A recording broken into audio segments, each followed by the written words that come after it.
E aí, amados, graça e paz, estamos começando mais um podcast Verbo da Vida e hoje eu quero falar de algo muito importante para a sua vida. Na verdade, são 6 passos importantíssimos para a sua vida. Antes disso, se você está nos assistindo agora aí, você vai aproveitar. Se você não se inscreveu no nosso canal, Verbo da Vida Taubaté, aproveite para se inscrever aí, tá bom? E também compartilhar esse link. Hoje eu estou sozinho aqui, né, feriado, e eu quis fazer essa live para vocês, quis fazer esse programa que nós fazemos todas as quintas-feiras, onde nós tratamos de doutrina, nós tratamos também de política, e também nas terças-feiras nós temos uma outra live que é o podcast Prosperar. Mas hoje, quinta-feira, eu quero trazer 6 coisas que você deve fazer sempre. Eu anotei aqui no meu iPad. A primeira coisa que você deve fazer sempre é não desanimar. Gente, o desânimo é um sanguessuga. Isso pode minar as tuas forças. Deus não quer que você desanime, mesmo Deus sabendo que existem circunstâncias, pressões que se levantam na sua vida, Deus não quer que você fique desanimado. Então o desânimo é terrível. Você tem que combater o bom combate. Você tem ferramentas para você não desanimar. E o apóstolo Paulo diz aqui, 2 Coríntios capítulo 4, versículo 16. Por isso, não desanimamos. Pelo contrário, mesmo que o nosso homem exterior se corrompa, contudo, o nosso homem interior se renova de dia em dia. Porque a nossa leve e momentânea tribulação produz para nós um eterno peso de glória acima de toda comparação. Aí ele diz aqui, versículo 18, não atentando nas coisas que se veem, mas nas coisas que não se veem, porque as coisas que se veem são temporais e as que não se veem são eternas. Então Deus está nos instruindo aqui, primeiro, ele fala no versículo 16, 2 Coríntios 4,16, por isso não desanimamos. Gente, se Deus está falando para a gente, se o Senhor está nos orientando a não desanimar, então por que a gente vai desanimar? Ele sabe que isso não é bom. Ele sabe que isso vai trazer problemas para as nossas vidas. E ele vai dizendo aqui, ele vai dando os passos, as ideias, né, a receita do bolo para você permanecer firme. Primeiro ele diz assim, por isso não desanimamos, pelo contrário, mesmo que o nosso homem exterior se corrompa, contudo o nosso homem interior. Então, quem é que realmente quer te puxar para baixo? É o homem exterior. É o seu corpo. As obras da carne sempre vão te levar a desanimar, a ficar com raiva, triste, né? Querer mentir, querer se prostituir. Obras da carne. Porém, você tem a capacidade divina, que é chamada de fruto do Espírito, ou o amor de Deus, para você vencer tudo isso, inclusive o desânimo. Mas uma coisa que ele coloca aqui é a nossa leve e momentânea tribulação. Sempre pense isso, quando você estiver passando por um problema na sua vida, porque a pessoa desanima? Porque ela acha que aquilo vai durar para sempre, né? Acabou a vida dela. Um problema que aconteceu, uma situação que se levantou. Não, porque a nossa leve e momentânea tribulação produz para nós eterno peso de glória acima de toda comparação. E aí ele diz, uma coisa que você tem que fazer, não atente nas coisas que se veem, mas nas coisas que não se veem. Um dos problemas que as pessoas desanimam é ficar atentando para o problema, olhando o tempo todo para a situação. Tira os olhos daí, gente, coloca na palavra, coloca em Deus e vai dar tudo certo. Então a palavra desânimo, né, no grego significa estar esgotado, exausto. Então por que as pessoas se esgotam, se exaustam? Porque elas tiram os olhos da palavra de Deus, deixam de confiar na palavra de Deus, atentando para as circunstâncias, os problemas. Então não faça isso, isso vai minar a tua força, ok? Segundo ponto, mantenha o foco. Então uma vez que você tirou seus olhos das circunstâncias e colocou seus olhos na palavra ou em Deus, mantenha-se focado em Deus, mantenha-se focado na palavra de Deus. Hebreus capítulo 12, versículo 2 diz: olhando firmemente, olha só, não é olhar de qualquer forma, não é olhar simplesmente só por olhar, mas com atenção, com consideração, como realmente é a salvação da sua vida. Olhando firmemente para o autor e consumador da fé, Jesus. Gente, não fica olhando firmemente para o problema dos outros, não fica olhando firmemente para os erros dos outros. Olhe firmemente para o autor e consumador da fé, que é Jesus. 1 Timóteo capítulo 1, versículo 19, diz assim: mantendo a fé e boa consciência. Manter o foco, mantenha a fé, mantenha a boa consciência, né? Coloca os teus olhos na palavra, no plano de Deus para a sua vida, no que Deus quer fazer através de você. Coloca o foco em coisas boas, amém? Em pessoas que estão avançando, em pessoas que estão vivendo esse rompimento de crescimento em Deus. Tira o foco, amado, de pessoas que falou mal de mim, porque a pessoa disse isso de mim. Gente, sai desse nível, pelo amor de Deus. Isso é criancice. Coloca foco em pessoas que estão avançando em Deus. Pessoas que estão avançando em Deus não tem tempo para fofoca, não tem tempo para disse-me-disse, não tem tempo para mimimi. Pessoas que estão avançando em Deus, estão focadas no plano de Deus, estão trabalhando, realizando aquilo que Deus confiou nas mãos dela, ok? Terceiro ponto, não tenha medo, seja forte e corajoso. Uma vez que você se determinou, né, a não mais atentar para os problemas, ou pelo contrário, manter o foco em Deus, agora seja forte e corajoso.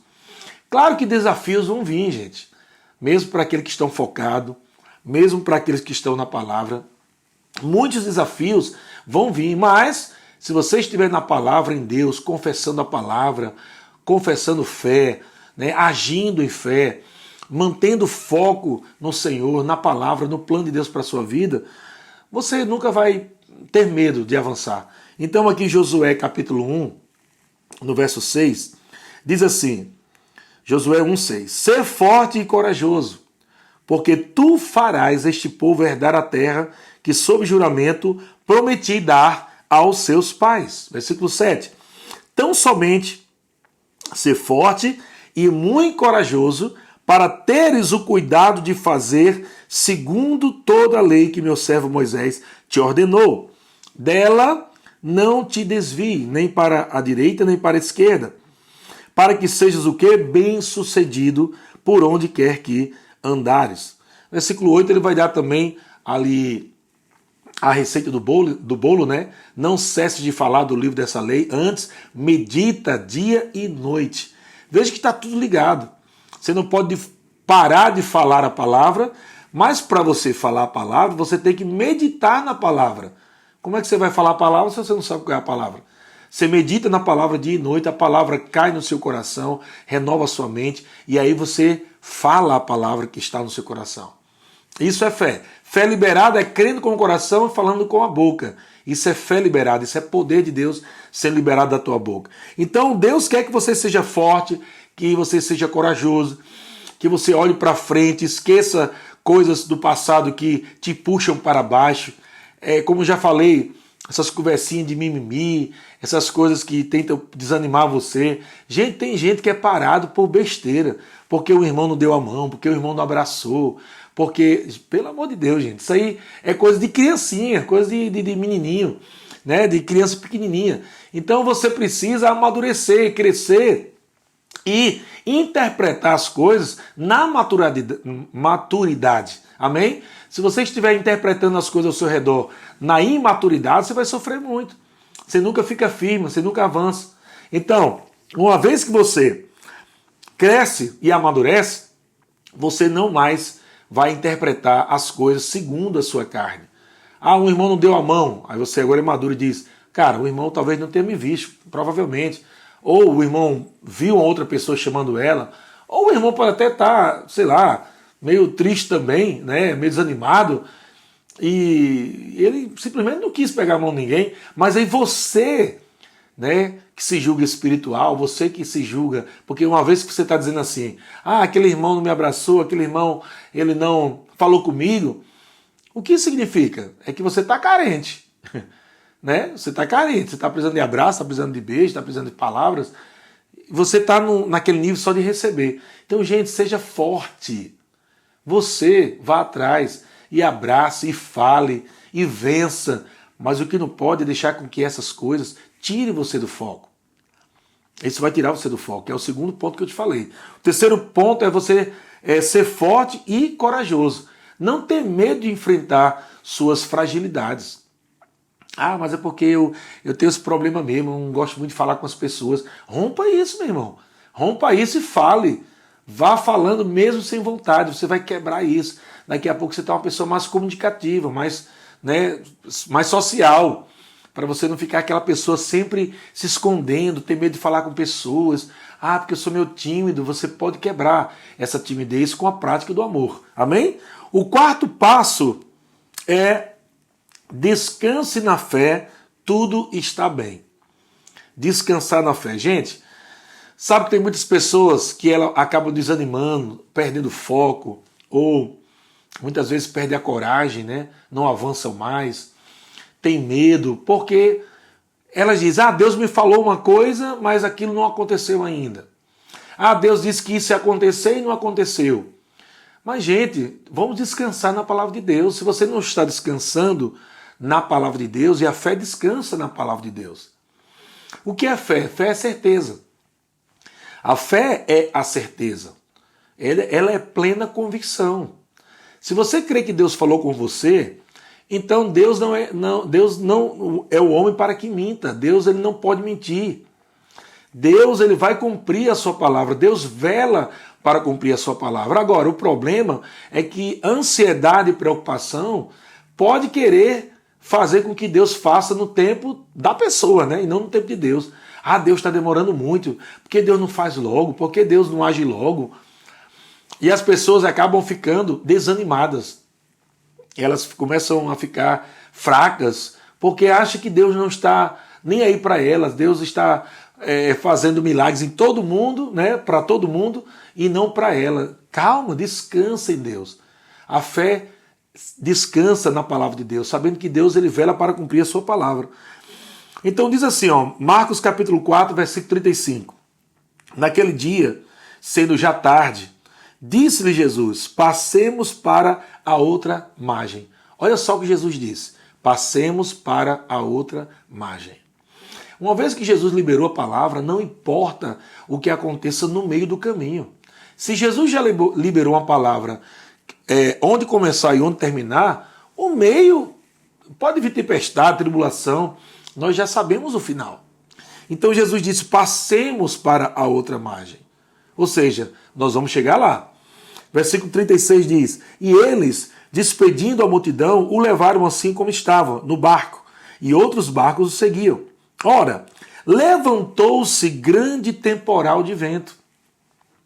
Isso acontece, gente, mesmo que Jesus estando no barco. E as ondas se arremessavam contra o barco, de modo que o mesmo já estava a encher-se de água. Você vê aqui que a coisa parece piorar. Jesus está dentro do barco, né? Uma tempestade chegou de repente, um grande temporal de vento, está falando aqui. E grande temporal de vento, amado, não é um temporal de vento. É um grande temporal de vento. As ondas se arremessavam contra o barco. Já era complicado, o barco está mexendo muito. De modo que o mesmo já estava a encher-se de água, um outro problema. Então parece que a coisa está piorando. Jesus está com a gente, Jesus está no barco e a coisa está piorando. Muitos pensam assim, como é que Deus está comigo? Como é que Deus está dentro de mim? E parece que a coisa só está piorando. Mas fica tranquilo, esqueceu da palavra? Esqueceu que Jesus disse que vai chegar do outro lado? Agora, se você quer pular do barco, aí você vai morrer. Fique no barco, fique firme no lugar aonde Jesus está. A Bíblia diz que Jesus estava no barco, e olha como Jesus estava no barco. Verso 38, Jesus estava na popa, dormindo sobre um travesseiro. Olha como Jesus estava fazendo, dormindo sobre um travesseiro. Tempestades, ventos, o barco se mexendo, se balançando, água entrando dentro do barco, Jesus está como? Aperreado, desesperado, preocupado, com medo? Não, ele está dormindo. Por que ele está dormindo? Porque ele liberou uma palavra. Qual foi a palavra? Vamos chegar do outro lado. Se Jesus disse que vai chegar do outro lado, a tempestade vai ser maior do que a palavra dele? Claro que não. Não vai ser maior. Então, os discípulos, os discípulos, despertaram Jesus dizendo: Mestre, não te importa que pereçamos? Muita gente tem falado isso de uma outra forma. Senhor, você não está me vendo? Você não está vendo meu problema? Não está vendo minha vida, meu chamado, meu ministério, meu filho, meu casamento? Muita gente está falando essa mesma coisa de outra forma. Você não está se importando comigo, Senhor? Você não está vendo minha vida? Eu não aguento mais, a coisa está piorando. Eles acordaram Jesus para murmurar. Jesus está descansando em fé e eles estão acordados na incredulidade. Então é possível você estar vendo as coisas, achando que está fazendo certo, achando que está fazendo o que Deus está pedindo, mas você está acordado na incredulidade, enquanto Jesus está dormindo na fé. É melhor você fechar os seus olhos para as tempestades. Fecha teus olhos para as circunstâncias, para o medo, para aquilo que te afronta. Fecha os olhos, olha para dentro de você e diga: maior é o que está em mim do que aquele que está no mundo. Eu vou chegar lá, não tenho medo, eu vou manter meu foco, eu não vou desanimar.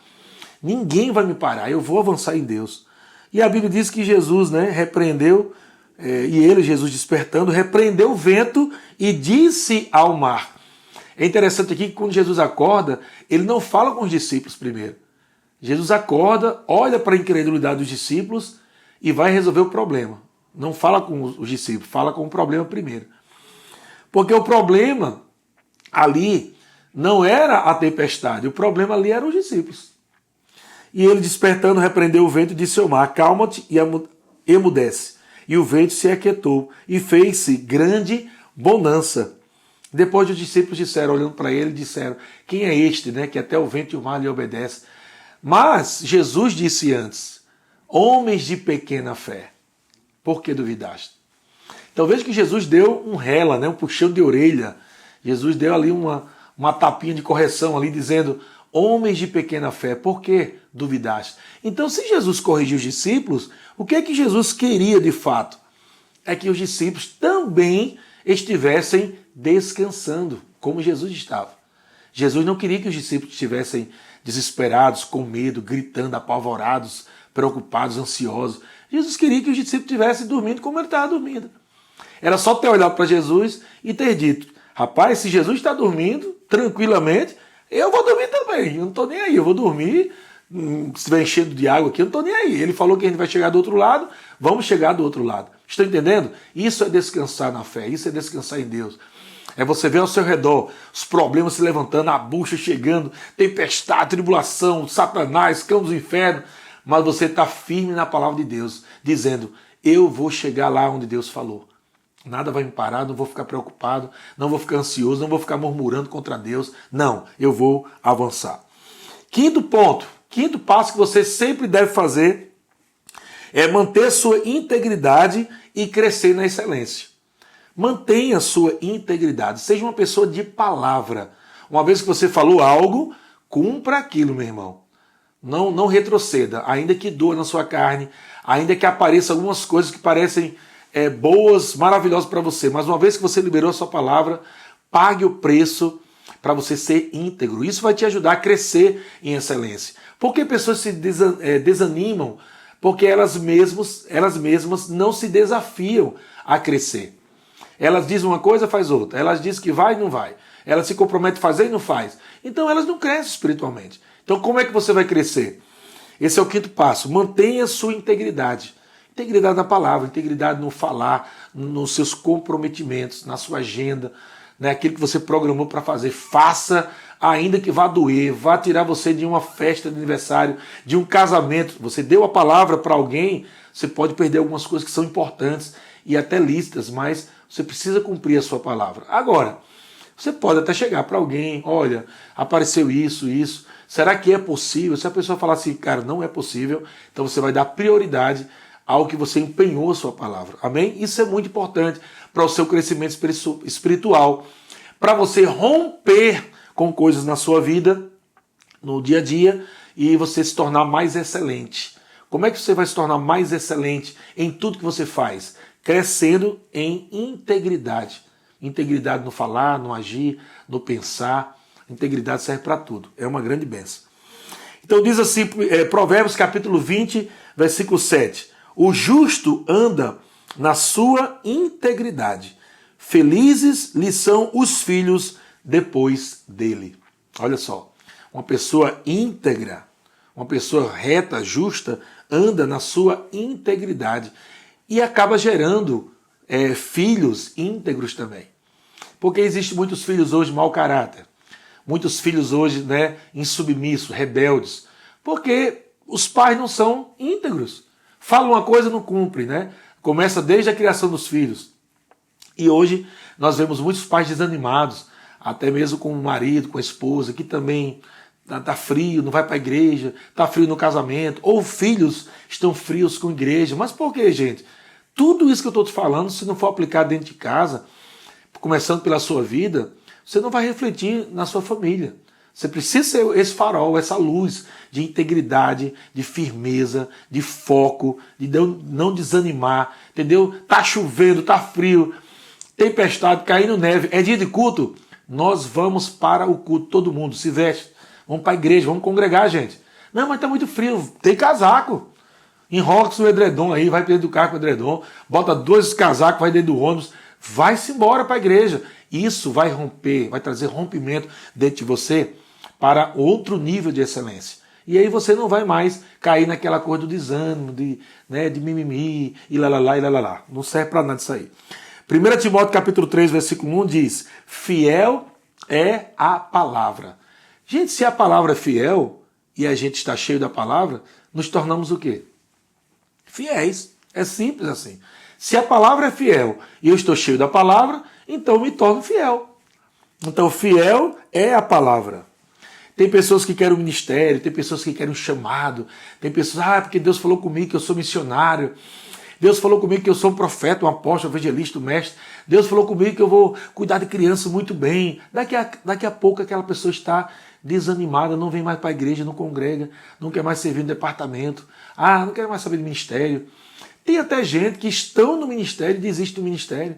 Tem pessoas que estão em outros países fazendo missões e elas retornam fracassadas, né? Elas podem retornar, mas vitoriosas com a missão cumprida. Pessoas voltam fracassadas, é muito difícil, é muito complicado. Por que isso acontece? Porque não houve um treinamento antecipado, não houve um treinamento, uma preparação na palavra, no caráter. As pessoas precisam do treinamento. Então estar congregando na igreja, estar servindo na igreja, já é o primeiro passo do treinamento preparatório para algo maior que Deus tem para a tua vida. Por isso que o congregar é muito importante. Você não pode deixar de congregar, você não pode deixar que seus filhos deixem de congregar, você precisa congregar. Isso é algo urgente. E a Bíblia diz, aqui 1 Timóteo 3, versículo 1, fiel é a palavra, se alguém aspira ao episcopado, ministério, excelente obra almeja. Portanto, é necessário que ele vai falar um bocado de coisa aí que é necessário. Precisa se alinhar, você precisa crescer espiritualmente, você precisa amadurecer ministerialmente, amadurecer espiritualmente. E tudo isso, irmão, você só vai conseguir se você der esse espaço que eu estou te falando. Depois, eu vou colocar também aqui embaixo, na descrição do vídeo, todos esses passos aqui. De fato, eu vou colocar o esboço para você, tá bom? Vou colocar o esboço aí para você pegar esse esboço e todo dia você está meditando nisso, tá bom? Vamos lá, o último ponto. Seja fiel até o fim. Esse é algo que você tem que fazer todos os dias da sua vida. Seja fiel até o fim. Então, Filipenses capítulo 4, versículo 2 diz, rogo a Evódia e rogo a Sintique, pensem concordemente no Senhor. A ti, fiel companheiro de jugo, de trabalho, de pressões, de circunstâncias, ser companheiro, ser fiel, debaixo de pressão, porque ser fiel, amado, na igreja, ser fiel a Deus, quando tu tá bem, isso aí todo mundo faz, isso é coisa normal. Isso é algo normal, o mundo também faz isso. O mundo faz isso. O marido é fiel quando a esposa quando o casamento tá bem, Quando um casamento está ruim, quer brigar, divorciar, achar o amante. Isso é coisa do mundo. Então, nós que somos fiéis em Cristo Jesus, fiel na palavra de Deus, quando a pressão chega, é aí que nós vamos mostrar a nossa fidelidade. É aí que nós vamos mostrar a Deus que nós não vamos sair da palavra. Não vamos encontrar uma outra amante. É isso que acontece. Pessoas encontram outra amante, né? Encontra Netflix como amante, deixa de ir para a igreja. Encontra um passeio no dia de culto de domingo, outro amante. Então seja fiel a Deus. Faça isso em outros horários. Isso é bom. Não tem problema nenhum assistir um filme legal no Netflix, passear, né, com a família. Você precisa fazer isso. Agora, não fica fazendo isso nos dias de culto. Os dias de culto é importante para o teu treinamento, para o teu crescimento, seu, dos seus filhos, da sua família, você como casal, tá junto, tá servindo a Deus e também ser treinado. Há uma lixa ali, é normal. Você vai encontrar pessoas que você não gosta tanto, mas você vai ter que aprender a amar. Pessoas vão falar coisas que você não vai gostar tanto, mas você vai ter que aprender a ouvir e receber. Também pessoas vão falar coisas boas para você, né, que você vai gostar, que vai ser coisas boas de Deus. Olha, Deus está me dizendo que vai acontecer isso e isso, Deus está preparando algo. Então a gente está aprendendo, a gente está crescendo junto e é importante você ser fiel até o fim. Então ele diz, a ti fiel companheiro de jugo, também peço que auxilies, pois juntas se esforçaram comigo no evangelho, também com Clemente e com os demais cooperadores meus, cujos nomes se encontram no livro da vida. Então você vê essas pessoas fiéis se esforçando, companheiros de jugo, né, servindo ali ao apóstolo Paulo, né, chamados de cooperadores meus, pessoas que estavam cooperando com o ministério do apóstolo Paulo. Amado, você precisa sempre estar cooperando, amém? Colossenses capítulo 1, versículo 7. Segundo fostes instruídos por Epáfras, nosso amado conservo, e quanto a vós outros, fiel ministro de Cristo. Fiel ministro de Cristo. Outro texto aqui, Colossenses 4, 7. Quanto à minha situação, Tíquico, irmão amado e fiel ministro e conservo no Senhor, de tudo vos informará. De tudo vos informará. Sabe que um dos pontos de fidelidade de alguém que realmente é fiel, é alguém que ouve alguma coisa contra a liderança e aquela pessoa já vai informar a liderança. Isso também é fidelidade. Quando você está falando, né, ovelha para pastor, isso nunca será fofoca. Porque o pastor está ali exatamente para resolver o problema. Seja através dele, através da sua equipe, né, da sua liderança, é para resolver o problema. Agora, quando você ouve alguma coisa contra um líder, contra a liderança, e você vai compartilhar com ovelha, você está sendo infiel. Veja que aqui o apóstolo Paulo chama Tíquico, né, irmão amado e fiel ministro, por quê? Porque ele estava informando tudo o que estava acontecendo. Tudo que está acontecendo. O apóstolo Paulo, está acontecendo aqui, o irmão fez isso, fez aquilo, trouxe um dano para a igreja, tal. Tudo isso é para quê? Para o zelo, para a proteção. Eu sei que o irmão que, né, vai saber depois vai ficar meio chateado, mas é o correto, irmão. Vai deixar alguém fofocando dentro da igreja, criando grupos, né, de murmuração dentro da igreja. Isso não pode acontecer. Em nenhuma igreja, no corpo de Cristo, isso não pode acontecer. Tá bom? E outro texto para terminar, mais dois textos. Diz assim, Colossenses 4, 9, né? Em sua companhia vos envio Onésimo, o fiel e amado irmão. Fiel e amado irmão, que é do vosso meio. Ele vos farão saber tudo o que por aqui ocorre. Olha só, então pessoas fiéis são pessoas que estão, né, dizendo também alguma coisa que ela viu que é estranha, né? Ah, pastor, eu saí ali no estacionamento, eu encontrei ali um casal se abraçando ali no meio dos carros. Isso não é legal, então tem que comunicar. Ah, não vou me meter nisso não, vou falar isso, depois o casal sabe, aí agora vai botar meu nome no meio. Tem que colocar teu nome no meio, irmão. Se você é fiel, é para isso, é normal. Você tem que ajudar o seu pastor a não trazer nenhum problema para o nome de Jesus, para a igreja, né, para preservar a instituição também, né, a denominação, tá certo? E o nome do pastor. Para terminar, Mateus 24, 13, diz, aquele, porém, que perseverar até o fim, esse será salvo. Então veja que Deus não quer que você só persevere um pouquinho. Deus não quer que você persevere só alguns anos. Deus quer que você persevere até o fim. Pratique tudo isso, gente. Então, para resumir, pessoal, vamos lá. Número 1, não desanime. 2, mantenha o foco. 3, não tenha medo, seja forte e corajoso. 4, descanse na fé. 5, mantenha sua integridade e cresça em excelência. E 6, seja fiel até o fim. Espero que você tenha sido ricamente abençoado. Aproveita para compartilhar esse vídeo aí para várias pessoas, para que elas possam ser também abençoadas. E se você não se inscreveu no canal, se inscreve aqui, deixe o seu joinha e também não esqueça de clicar no sininho aqui para você receber nossas notificações. Lembrando que toda quinta-feira estaremos aqui trazendo uma ministração sobre doutrina, ou nesse ano eleitoral vamos também falar sobre política, né? Queremos politizar a igreja, educar a igreja também nessa questão da política, para que nós, no dia da votação, saibamos como, em quem devemos votar. Amém? Grande abraço, gente, beijão no coração, shalom!